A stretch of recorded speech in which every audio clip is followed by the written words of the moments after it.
you have the technology to do it doesn't mean you can take shortcuts with journalism. And we were all having a discussion. Some of us went out last night after the reception, and we had a very spirited discussion about where journalism is heading. And one of the things that I think came out as a theme was, excuse me, that there are so many new things that you can do now, but you have to make sure that you bring to all of these new ways of doing journalism, these new methods of delivery, still must deliver journalism. And journalism hasn't changed. Journalism is still about getting the facts that you need, verifying. I mean, our code of ethics, the SPJ code of ethics, I refer to it on every story that I do. I spot check myself decades into the business. Did I verify? Was I fair? Is there anyone in here? Because do no harm is part of what we do as well. So No. It's minimize harm. Minimize harm. That's true. That's true. It's minimizing. Do no harm. That was back when you were a doctor. That's true. No, I have a cousin back there who's a doctor, but I'm not the physician by any means. But yes, you're right. Minimizing harm, considering who you might be harming, and understanding whether it's worth. Sometimes it is worth the information getting out there, even if it does cause harm. But you need to look at all of these things, no matter what delivery system you are using for the journalism. Let me give you another quote from another television person, not you, of one of our former students at Point Loma Nazarene, who was saying, okay, what kind of job skills, am I going to need for this changing world? Okay. This is the response that she got from a television person who said,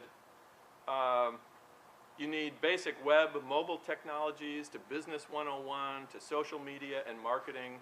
Journalism, newspapers namely, has fallen into a hole because it was too narrow.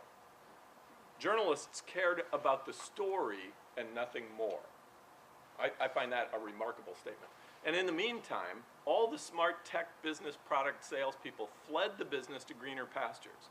They were left yelling at everyone and realizing they didn't have the differentiated skills it took to create new products that engaged the next generation of readers in a profitable way. They just knew how to cover stories. Like, that statement is said as an indictment. Mm-hmm. All they knew how to do was cover stories. Those people are basically screwed. We get a ton of resumes from reporters, editors, et cetera, who don't even have a personal social media account. We instantly toss them out. Anyway, the key is infusing people with a what if and let's try it attitude, no sacred cows, and laying the groundwork of basic skills across multiple disciplines that tie back into journalism. They should all be active in social media, learn how to grow communities, and effectively market content and themselves. Now that's a really interesting phrase. Yes. Market the content and themselves. They should have access to tools and gadgets, for example, to an iPad, to download apps, talk about why they work or why they don't. Storytelling remains a bedrock skill, but it's now how and where you tell the story. How do you attract an audience around it, and how do you make money on it? Okay, I had two thoughts when I read this. One is, it sounds like we're all going to be working for Patch.com. And the other is, isn't there a possibility that this is just chasing after the next new thing, and it may or may not actually have any validity?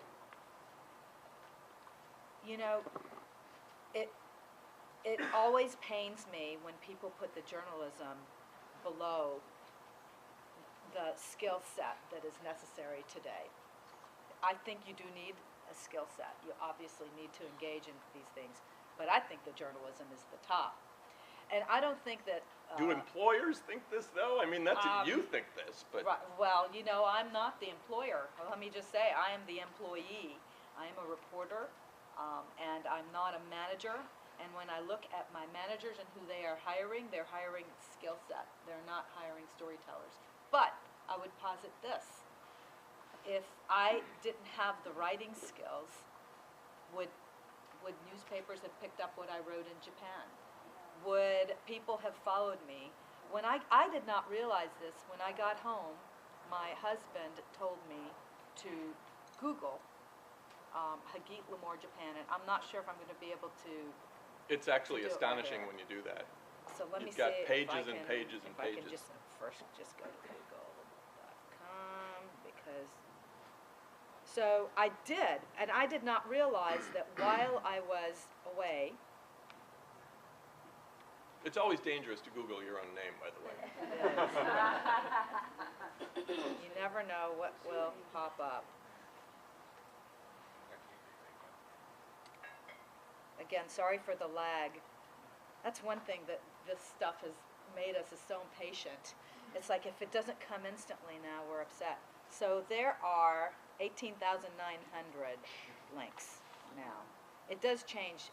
Sometimes it goes up and down, but there are 18,900 results.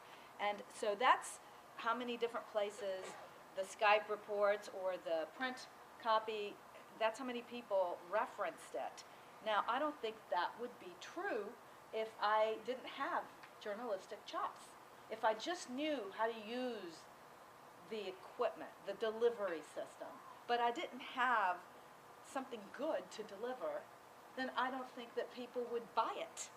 So what I'm saying is, yes, learn to use your phone and to access Twitter and everything that's out there. But you better be honing your writing skills and your news gathering skills and your fact checking skills and your ability to get information at the courthouse or to get information online. All of it. You do have to learn all of it. It's harder now. It's harder than when we got in the business.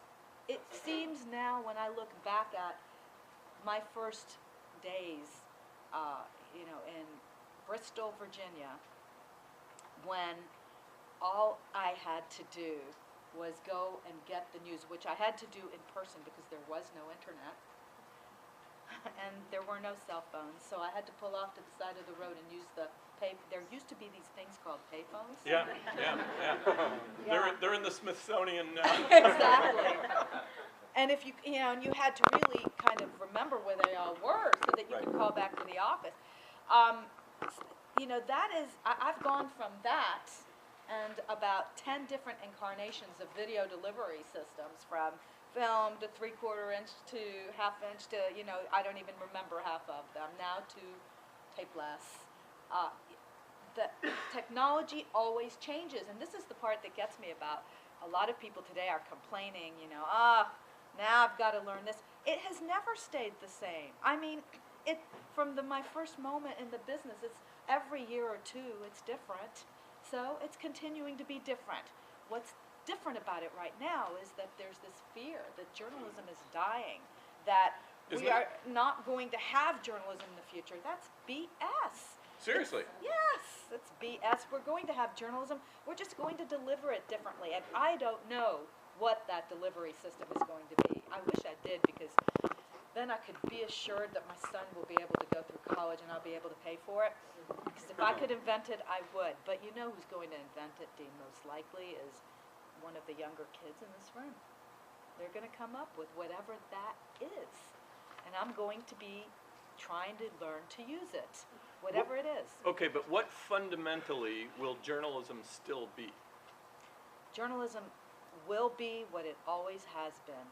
Journalism will be gathering information of not only interest but necessity to the community and watchdogging those who use the tax dollars we provide to them and the businesses. We were set up at the beginning of this country to serve as the watchdogs, as the fourth estate. It's not just words. These are not just big words that people pull out. They're the truth. They are who you are. They are why you are in this business or getting in this business. You are going to help inform your community of information that they really need to make decisions. And it's going to be your job to engage them, to bring them back, those who are disengaged in today's government.